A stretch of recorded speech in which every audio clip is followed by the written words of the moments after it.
Сіздің заказыңыз бойынша кірттім, жан. Только сенің заказыңмен жүретін болмай.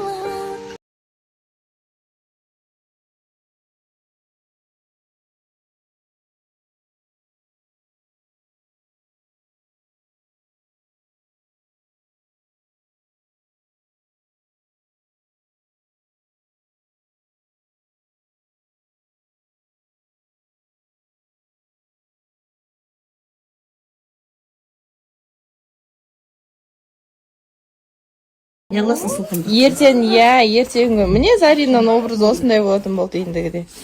Эфир үйіс бір. Достар, менде жаңа стиль, жаңа лук. Енді мынау жорамайсың ба? Шапка берейін ба? Шапка бар ғой? Шапка ше?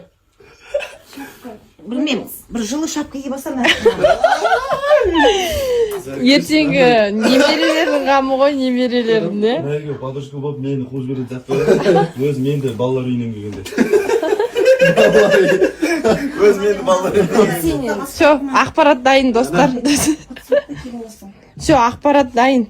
Міне. Өз менді балалар үйінен келгенде. Жұмыс істеп жатырмыз. Подружка болып кетіп мен. Қайда қожелінде басынар ма? Бастарды. Сенің бастарды дейді. Милота. Айнұрға да бір махаббат керек көзір. Жүрді кеттің елі ма? Ал қайырлы күн баршаңызға. Сөйлеп шықпағалы біраз болып еді. Туу! Не естіп кетеді? КамАЗ жүріп мен сторис түсіргенде. Неге екен ғой дейді. Неге олай жазып жатыр біздің оқырмандар? Öyle sırtta gün götürmeyin, sırtta böyle yapın. Hayvanlar yıkayınca. Сыртта қалайсыздарыңыз өзіңізді?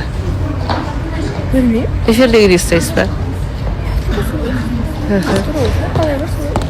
Может, ана сыртта, может, басыммен бизнестен жүрген шығар, сыртта.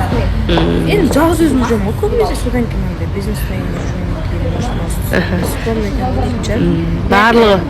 Барлығы сұрап жатыр. Шерхан мен Айгүлдің таныстығы тоқтап қалды ма, не болды деп. Жоқ, фақат жалғасып жатыр, сөйлесіп жатыр. Көреміз. Енді ол айтты ғой, бұяқта енді бұрын күйеуді тұрмайға соқпайды. Сол үшін бір-біріне ешқандай өкпе болмас үшін сөйлесіп алғанда дұрыс деді. Көреміз енді.